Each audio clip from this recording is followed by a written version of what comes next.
The BBC has apologised after a review has found out it didn't ask enough questions about a documentary filmed in Gaza by an independent production company that it broadcast and then deleted from the internet. What went on and what does it mean for the national broadcaster in the UK? We will answer those questions on this latest episode of the BBC's daily news podcast, Newscast. Hello, it's Adam in the Newscast studio, and the first two stories we're going to cover on today's episode are related to the BBC, although they are quite different. And then we'll end with a very different story, which is about Donald Trump changing his mind about how much military support to provide to Ukraine, and also a toughening up of his opinion about Russia. So the first story, and the first one related to the BBC, is about that documentary broadcast earlier this year, filmed in Gaza and presented and narrated by a young boy who became the subject of a lot of media scrutiny. And the person who's been doing that scrutiny for us today is the BBC's media editor, Katie Razzall, who's here. Hi, Katie. Hi, Adam. So the backstory to this was it was this documentary filmed in Gaza, narrated by a young boy, made crucially by an independent production company for the BBC. It was broadcast, it went on iPlayer. Then when people spotted that this child was the son of a Hamas official in Gaza, it got pulled from iPlayer. The BBC started this review. Yes, Adam, that's absolutely right. So that was 5 months ago. So that happened in February. And it has taken 5 months for this investigation to report. Now, that is because, as they said today, they've watched hours of footage. They've spoken to lots of people. Thousands of emails. Thousands of emails, all of that. And the key findings are that the BBC, this film, breached the BBC's editorial guidelines on accuracy by failing to disclose that the child narrator, as you say, was the son of Hamas's deputy agriculture minister. So that is around misleading audiences, not being transparent. So in a sense, what the reviewer is saying is, if you had said that, then the audience could have judged for itself how to view this, but you didn't give them that information, which the report says was critical information, and the audience should have been informed about it. So it doesn't find, you talk about an independent production company, they're called Hoyo Films. They're a very small outfit, just a few people. It doesn't find that they intentionally misled the BBC. They say they do, though, bear most of the responsibility for the failure, but also that the BBC bears responsibility. And they criticise the BBC team for not being sufficiently proactive, and then a lack of critical oversight, because even though the questions were asked, the answers obviously didn't come because nobody in the BBC knew that this child had this family link. And Peter Johnson comes to those, because he was the guy that led the review, comes to those conclusions because he says that the three people in the production company knew who the child was and who the child's dad was, but they didn't intentionally mislead the BBC by sort of concealing that information in an underhand way. And also the BBC executives and programme makers involved on the BBC side did ask the questions, they just didn't secure the answers. Correct. So the production company did not think it was relevant. I mean, to be honest, some of this stuff I knew at the time when I'd made a few calls at the beginning after this happened. But, that was clear. They didn't think the information was relevant because they see this guy, or the father of this child, as a technocrat. They may well be right in that, there's a difference between working for the Hamas government in a place where, if you're working for the government's run by Hamas, you're working for Hamas, and being obviously part of the military wing of a terrorist organisation, as viewed by the British and many others. So that was on their side. And then on the BBC's side, yes, the questions were asked, but the answers didn't come, and there wasn't the follow-up to find that out. So the question, the Culture Secretary, Lisa Nanji, said previously, why has nobody been fired over this? Well, today, the BBC won't comment on that, but clearly, it looks reading between the lines, or not even between the lines, it's fairly clear that there have been failures on the BBC side. The report says that. So the BBC, when it said that this review was going to happen, it said it was going to determine whether any disciplinary action was warranted. And although they wouldn't talk specifically about that today, they did use this phrase, they're taking fair, appropriate action to ensure accountability. And I thought that word fair was interesting because that is a signal that this is a formal HR process in an organization that has employees, as opposed to something that looks a bit more like politics, where government ministers resign because they take responsibility for mistakes in their departments or things that they've done. It was I think was signaling that we're in a different world from politics here. We're in the HR world. Exactly right. And, we've had this before, haven't we? Where, in a sense, what happens is, as you say, there are employees here. They have, if they failed, they need to be, the absolutely appropriate procedures need to be gone through to determine that and determine what a fair response to that is. Obviously, on the outside, even on the inside, perhaps there's that sort of joke about the BBC, will heads roll or deputy heads roll? There's always that thing about, is there proper accountability at the top? Do people lose their jobs over, serious failings? We just don't know on this occasion, but it looks like a process is going on. And in terms of things the BBC is going to do differently now, I mean, the head of BBC News, Deborah Turness, was on The World at One talking to Sarah Montague, and this is what she said, and then it led on to what's going to change after this. I think what you can see today is that the BBC has taken this incredibly seriously. We have led a full and thorough investigation, which we are publishing full and transparently. Everything is out there, and we've shared the action plan that we're now putting into place to prevent this kind of mistake happening again. We are owning where we've made mistakes. We are finding out what went wrong. We're acting on the findings, and we've said we're sorry, and I am sorry. I said it at the time. I'm sorry this happened. It was a mistake. So, Katie, that was Deborah Turness, the CEO of BBC News there, talking about this action plan. What are the actions in the plan? Okay, well, all of them are quite interesting. One of them is that they are actually looking, because they think it's important to tell the story of what's happening in Gaza, and they're keen to tell some of the stories that featured in this documentary. They are looking at re-editing and reversioning shorter films from some of the other children's stories to put on the iPlayer, and Hoyo Films are working with them on that. So that's interesting. Then, of course, as we were talking about, there's this issue around disciplinary action, taking fair, clear and appropriate action. On narration, they're putting new editorial guidance in place to look more carefully at the use of narrators in contested current affairs programmes. They're also creating a new director role on the BBC News Board to have strategic leadership of long-form output across BBC News. I have a feeling that was a role that they used to have. Yeah. That then they cut. Well, now that role's going back in place. And then there's the whole about this thing that we've been learning about, the gates. Exactly. First gate. I have a bit of a claim to fame because the story I worked on a while ago was the first story that was used in that road tested that first. Shall we explain what process. This is? Because basically, a few months ago, they introduced a thing called the final gate, which is if you've made a program about Israel and Gaza, then a bunch of executives kind of listen to it or watch it and ask really probing questions to just double check, triple check, quadruple check that there's nothing being missed out, or it couldn't end up being misleading or biased. But they're now going to do that whole process at the beginning as well. Yeah, so in fact, I'm getting confused. I was the first road testing the final gate. Yeah. That was at the end of the process. But you're right, they're bringing in this first gate process. So no high-risk, long-form programmes can become a formal commission until all potential compliance considerations are considered and listed. And that includes rigorous social media and background checks. What was your programme that was in the final gate process, the first final gate? Just to confuse people about what gates we're talking about. It was an interview I'd done with Sarah Wynne-Williams, who wrote a book about her time at Facebook. And she was making a series of claims. And it was put in, it was broadcast. So it obviously passed the final gate. As a journalist, did you find that a useful process? Well, because I was so tied up in the actual editing, I was only aware of it in the sense that the executive who was overseeing my pieces went to the final gate meetings and kept us informed. So it didn't really impact me at all, apart from to know that there was an extra series of checks that were going on. So in that, it's interesting. One of the things I've noticed in my time at the BBC, and of course we're reporting on a story about the BBC as editorially independent journalists as opposed to kind of BBC employees. You see, that's where it might sound a bit confusing to people, but we are just reporting this as a news story as if it was at any other organisation.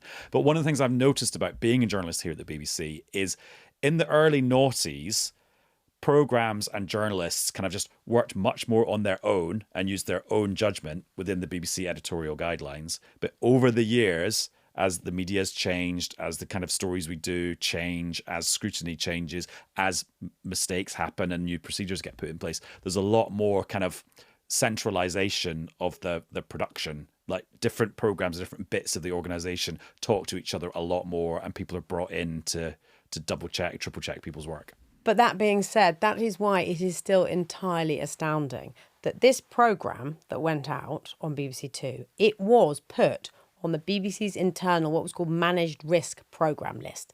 And that is because it was classified as a high-risk project which carried reputational risk and posed an impartiality challenge. So all of that was in place. It had been flagged. So it's just astounding that it did go out without the BBC team knowing this key crucial fact. And I must say, when I watched it, and that was before this emerged, I thought it was a slightly odd documentary for a different reason, which was you've got a child narrator. You know, we've all made programmes with children. That's fine, of course. But it very much felt like a scripted programme. This child was reading words that would obviously been written for him and by also, the BBC. Also rights of reply from the IDF. Exactly, rights of reply from the IDF, real balance, serious balance. And it almost felt like watching it. And then in hindsight, after finding out, it felt like the BBC had bent over backwards in one sense to ensure the programme was impartial, and had just taken its eye off the ball on one key fact that was so crucial. One, there's two things there, because this review by Peter Johnson said it was impartial. There was no evidence that it had been sort of influenced by Hamas to be in a more pro-Hamas direction. And that's interesting because Samir Shah, the chair, had publicly said, oh, this was a blow to the BBC's reputation for impartiality. That's not been upheld by this review. And second of all, we've just got to remember, well, I mean, you and I don't need any reminding, independent international journalists aren't allowed into Gaza by the Israeli government. So the reason you need to do a slightly odd documentary of a child having to then read out statements from the Israeli government so that it's balanced is because none of us can go. Yeah, and Hoyo Films that made the film, in their statement, you know, they made clear that they made this film, their team in Gaza risked their lives to document this, you know, the devastating impact, as they put it, of the war on children. And that's why they were making clear that those children as well still deserve to have their voices heard. And just adding to that statement from Hoyo Films, the independent production company at the centre of this, they also said, we're pleased that the report found there was no evidence of inappropriate influence on the content of the documentary from any third party. And they added, we appreciate the rigorous nature of this investigation and its findings that Hoyo Films did not intentionally mislead the BBC, that there was no other breaches of the editorial guidelines in the programme, and that there was no evidence to suggest that the programme funds were further spent on other than reasonable production-related purposes, because there was also a part of this investigation was into whether anyone who has been subject to international financial sanctions had ended up receiving money as part of the production. Right, now our colleague Noor Nanji, who's the culture reporter here at the BBC, is actually waiting outside the door of the studio to talk about the other BBC stories. So I'm going to try and give her a signal to come in now. Noor, hello. Hello. Right, so you've been working on the other story about the BBC in the news today, which is about Gregg Wallace, one of the presenters on MasterChef. And this is another investigation. But just explain who was doing this and for which company, because it wasn't actually directly the BBC, was it? No, that's right. It does get confusing because there's sort of so many investigations and inquiries, so you might get lost along the way. But this was an inquiry which was ordered by MasterChef's production company, Banijay, in the wake of our initial investigation, which took place last November. And it was ordered and it was carried out by the law firm Lewis Silkin. And they reported back and we got those results today. And what did Lewis Silkin find? Well, this was much anticipated, this report. They upheld 45 of the 83 allegations against him about his conduct, specifically on MasterChef, and they covered a 19-year period. And they included one allegation of unwelcome physical contact and another 3 of being in a state of undress. Now, the majority of the substantiated claims related to inappropriate sexual language and humour, but also there were culturally insensitive or racist comments within that as well. And the report also said that 10 standalone allegations were made against other people, 2 of which were substantiated, and they relate to inappropriate language, one of swearing, and one of racist language. Oh, so other people have been drawn into this Yes, now. we don't know who, but other people have been drawn in. And of course, the other thing that's happened in the build up to this was that Gregg Wallace himself kind of like leaked. Well, I don't know if that's the right word, but he talked about this report in advance and posted on social media last week. And he said he'd been cleared of the most serious allegations. Does that stand up now that we see the actual report? Well, that's right. Last week on Tuesday, he posted this Instagram statement in which he said that he had been cleared of the most serious and sensational allegations. And he said that he had seen the report and this was his take on it. Now, I mean, I guess that's for everyone to decide when they read the report or see the executive summary of it. But he also reiterated that today. We did hear another statement from him in which he said that this report had cleared him of the most serious allegations. But he also did say that he was deeply sorry for any distress he'd caused, and he said that some of his humour and language may have missed the mark at points. So it was a slightly different statement to what we got last week. Yeah, because he issued another statement today, didn't he, once this had all come out. Then the other thing Gregg Wallace had done in the last few days was tell everyone that he'd been diagnosed with autism while this review was going on. What differences has that made to proceedings? Well, it's interesting because autism also got a mention in today's inquiry report as well. So yes, and you're right. Last week he mentioned that in his statement. He mentioned that his recent autism diagnosis. And some people, we should say, were supportive on social media. They said, you know, people should be speaking up about this sort of thing, and they offered him their support. But I think there was also quite a big backlash, including from autism charities and some disability groups working with disabled people. And people seem to think that it wasn't quite right to link an autism diagnosis to these claims of misconduct. And so a couple of the charities were speaking up about that. It also led to quite a big response on sort of radio call-ins and on social media last week. And so Banijay, the company that actually makes MasterChef for the BBC and who commissioned this review, what did they have to say about it today? Well, Banijay apologised to those who had been affected. The BBC also said that opportunities were missed to address Gregg Wallace's behaviour, and they accepted that more could and should have been done.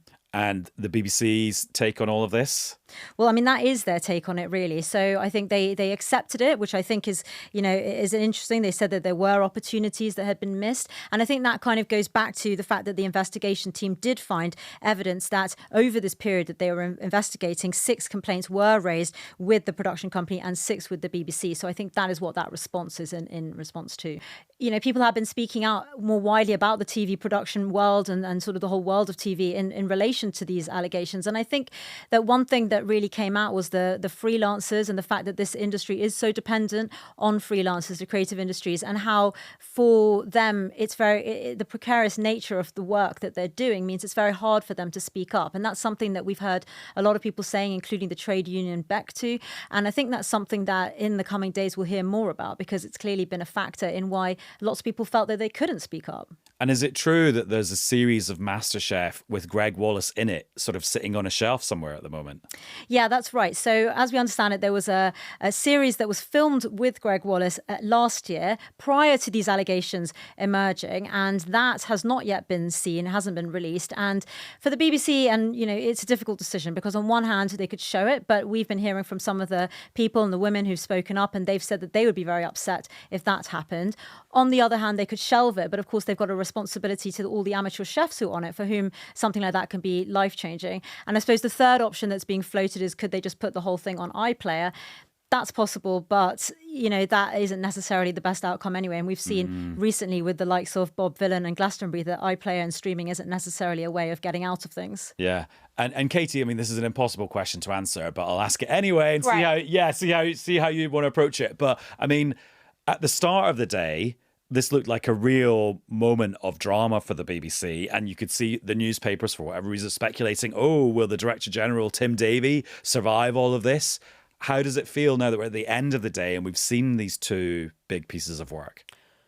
Well, my instinct is that the BBC isn't going to feel terrible at the end of today. So waking up this morning, the alarm clock going off, I don't imagine Tim Davie or Deborah Turness, the CEO, were looking forward to today. One report's bad enough, two reports on the same day could be catastrophic. For now, I don't think this does feel catastrophic for the BBC. For various reasons. On the Wallace front, I know Noor and I have talked about this, and it may be that more emerges and perhaps the Telegraph has more stories. But in terms of Wallace, it seems to me, reading that executive summary, that Kate Phillips, who's now the chief content officer at the BBC, she warned Gregg Wallace about his behaviour in 2019.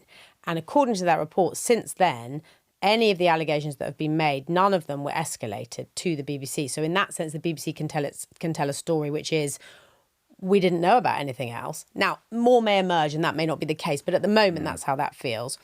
On Gaza, it as we were saying, it is still really surprising and terrible that this documentary went out without them knowing what they should have known and therefore misleading audiences. And of course, there's more to come because Ofcom have launched a review. And so the story's not over, but it does feel like they've got through the day, apologising, and they've obviously planned this for a long time, apologising, announcing these action plans and kind of giving this sense that they're getting to grips on it. What I would say is tomorrow is the annual report. Now, I've been culture editor for a few years now, but not that many. And in that time, 2 years ago, the annual report was overshadowed by the Hugh Edwards crisis. Last year, it was overshadowed by the allegations about Strictly Come Dancing. This year, it's not one, but actually three stories, if you include the BBC's decision to drop the other Gaza documentary that you may have talked about on other newscasts. Yeah. So, we're in this situation. Plus Glastonbury. Well, exactly. So maybe it's Glastonbury at that. So maybe that's 4 stories, or maybe it's only 3. Anyway, exactly. Something along those lines. You've got a situation where the Director General, Tim Davie, is trying to tell the story, to sell the story of the BBC ahead of charter renewal. And there's lots of brilliant stuff to say about the BBC, over the last year. So all of the top 10 programmes at Christmas were all BBC shows. Then you had this amazing summer of short sport with huge audiences for the BBC. And yet it is, again, going to be overshadowed by questions about the BBC's handling of these issues. But having said all of that, I thought it was interesting that Lisa Nandy, the culture secretary, when she's been talking about all these things collectively today, she sounded a lot less down on the BBC than she has done when she's been asked about this in the preceding few weeks. Look, it's not for the government to say who should and shouldn't work at the BBC. My job is to make sure that we uphold the highest standards and that the public and Parliament can have confidence in the BBC. I think given the recent events, that has been called into question, but the BBC in recent weeks has made big strides to try to reset that relationship with the public and show that they have grip on the very, very serious issues that have taken place, whether it's the Gaza documentary, whether it's the Gregg Wallace allegations, or whether it's the ongoing concerns about Glastonbury. I think she has moderated her language. I think you're absolutely right. I mean, it was very startling how much she had not moderated her language in the last few weeks. It really felt like she was gunning specifically for the Director General, and perhaps she is. I mean, our understanding is they haven't seen eye to eye since she was in position. But it felt, for whatever reason, there were some claims that it was a bit of an overreach, or a serious overreach, for the government to be telling the BBC who should be in charge at the BBC. Because it's meant to be independence. It's meant to be independence. So maybe that's part of it. But I also think, I understand that she has met with the Director General and the Chair of the Board to talk about these issues. And clearly, from what she said, she has a sense that they are getting to grips with it, that they do have a plan in place, and that she does feel more confident. Katie, thank you very much. Thank you. And Noor, before I say goodbye to you, just give me a sense of how much work goes in to breaking a story like this in the first place. When it's about a high-profile figure, it's the BBC, so even though we report on it as any other organisation, we are still in it. And also it's a really sensitive thing because it's about people feeling hurt or potentially victimised. Just give me a sense of how you do it.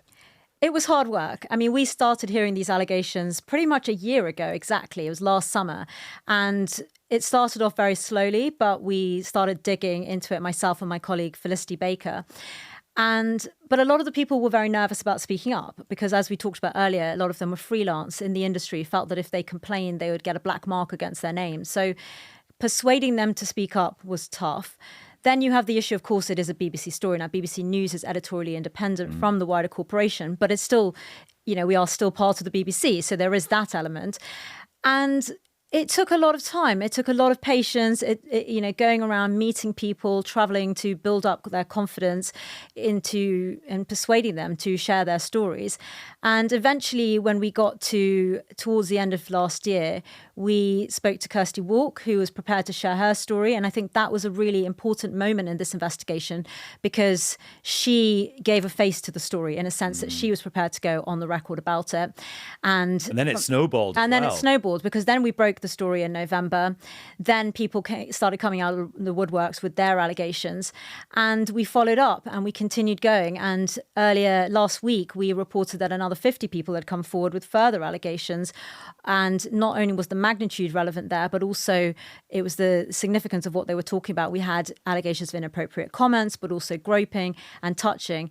Then it emerged that he'd been sacked as MasterChef presenter, and today we've had this report. So it has been a process. Well, thanks for all your hard work. Thank you. Now, the sound you could hear from the Oval Office Monday morning Washington time, Monday late afternoon UK time, was the sound of a foreign policy U-turn. Donald Trump sitting next to Mark Rutte, the Secretary General of NATO, saying he was willing to send weapons to European NATO countries so they could then resupply Ukraine. And he also had quite a tough new warning for Vladimir Putin of Russia, aimed particularly at the Russian economy. So what is going on and why has Donald Trump changed his mind? The person who can help work that out with us is Katrina Perry, BBC chief presenter in Washington. Hello, Katrina. Hi, Adam. How are you? Good, thanks. Good to catch up. Another busy day in the Oval Office. I know it's not even lunchtime yet here, and already it's another busy Monday. My gosh. Yeah, indeed it is. We have the visit of the NATO Secretary General, Mark Rutte, here visiting President Donald Trump. It was all supposed to be behind closed doors, but as we've become accustomed to in this White House, at the last minute, the doors swing wide open and the media are allowed in. And Trump had been teasing this over the last couple of days, saying there was going to be a major statement about his policy towards Russia and Ukraine. Was this the major statement? This was the major statement, although the jury's slightly still out on the major part of it. Two prongs to it, really. One is that he has given Russia 50 days to come up with a deal, agree to a deal. Now, he hasn't told us the terms of this deal. We don't know how Ukraine feels about whatever this deal is, but that Russia has 50 days to agree to this deal or else face what President Trump is calling 100% secondary tariffs. Again, not much detail on what that means. Some clarification coming from the White House that perhaps this means 100% tariffs on Russia and then a secondary kind of punishment on countries who do business with Russia. But again, no firm detail on that. Perhaps that will come a little bit later in the day. And then the second prong of this sort of major statement that the president has made with Mark Rutte sitting beside him is that the US is going to sell weapons to NATO members. NATO will act as a kind of clearinghouse for these weapons to give to Ukraine. And some of those weapons will come from weapons that are already in European nations that then will kind of be backfilled and produced in the US. So the president very much lauding this.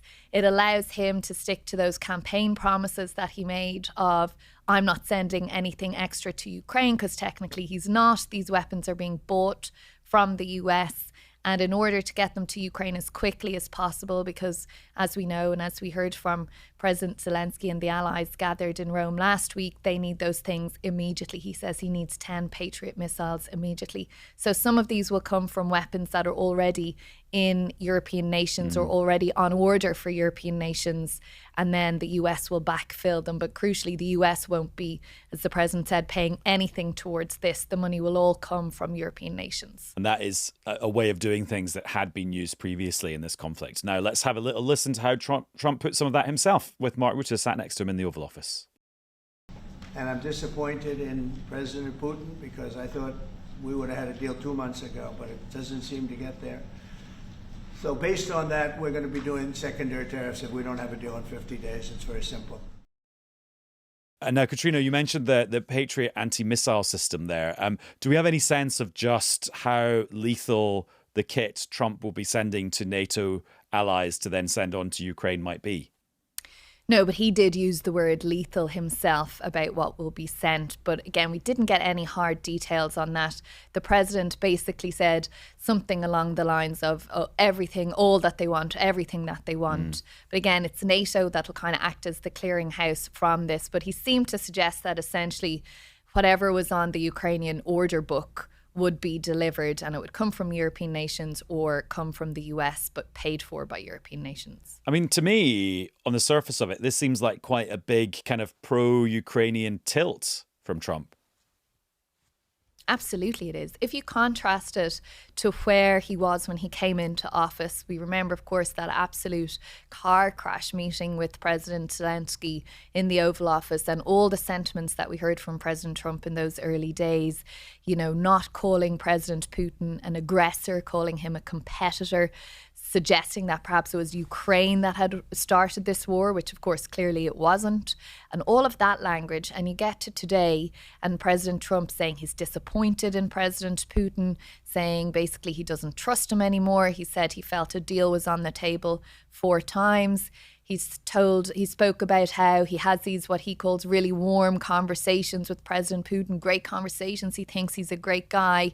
And then he goes home and he says to the First Lady, "Oh, Melania, I had this great chat with President Putin today." And then she tells him, "Oh, well, he's just, you know, bombed a city." And President Trump, recounting this story in the Oval Office today, said, "Oh, no, not again. We just had this great conversation. What is this guy talking about?" My conversations with him are always very pleasant. I say, "Isn't that a very lovely conversation?" And then the missiles go off that night. I go home, I tell the First Lady, "You know, I spoke to Vladimir today. We had a wonderful conversation." She said, "Oh, really? Another city was just hit." So it's like, look, he's, I don't want to say he's an assassin, but he's a tough guy. So really expressing that kind of disappointment, a total about turn from where he was, and you know, a really a good day for Ukraine in that regard. And you have to say that Mark Rutte, the Secretary General of NATO, has taken a lot of stick over the last few weeks for being so fawning over President Trump. And, you know, we remember that message Daddy. that he sent to him that the president leaked Oh, no, yeah, on, you were talking about on WhatsApp as well, or on Truth Social, the president, "Oh, you're the best president ever, and, you know, we would never have got this deal without you coming here," and all of that. But he has actually managed, with, I would say, the help of Sir Keir Starmer and Emmanuel Macron and others, to get President Trump to this place now where he does seem to be all in for Ukraine. And perhaps that's one of the strongest messages for President Putin to come from what we saw this morning, is that he does seem to be resolutely now in the Ukrainian, in the European camp, and not leaning so favourably towards President Putin as he once was. And you could see some of that process unfolding in real time with the meeting in the Oval Office, where Mark Rutte would jump in and talk about some of the recent big-scale drone attacks by Russia on Ukraine. And then Mark Rutte would say, "Oh, these were disproportionate. These weren't strategic things. These were just to cause harm to Ukrainians by the Russians. Oh, and they were on apartment buildings, so completely innocent civilians." You could see him just trying to ratchet up the kind of the emotional pressure on Donald Trump, which seems to have worked. Also, just in terms of the American domestic politics, is there stuff shifting there as well in terms of support for Ukraine in Congress? Well, we have a bill moving through Congress at the moment. It's got almost unanimous support on the Senate. The last time I checked, there's something like 80 senators had said they were going to vote for this bill. It's a bipartisan bill from Senators Lindsey Graham and Blumenthal, and it basically is a massive sanctions package on Russia, up to 500% tariffs actually in that sanctions bill. And President Trump was asked about it today and said, "Oh, I don't think we'll need 500%. My suggestion of 100% should really be enough." But there is unity behind that bill now. It would have to go through the House as well. And we saw a bill get stuck there last year for about 6 months over sending more money to Ukraine. But if this is not mentioning money and extra US taxpayers' dollars going to Ukraine, it will have a lot of support there as well. And again, President Trump referenced that, you know, he was asked a question today in the Oval Office, how far would you be willing to go to stop Russia to defend Ukraine? And he said, well, you know, these aren't Americans getting killed here. And he said, Vice President J.D. Vance cares a lot about this, has very strong feelings about this, that it's not our war.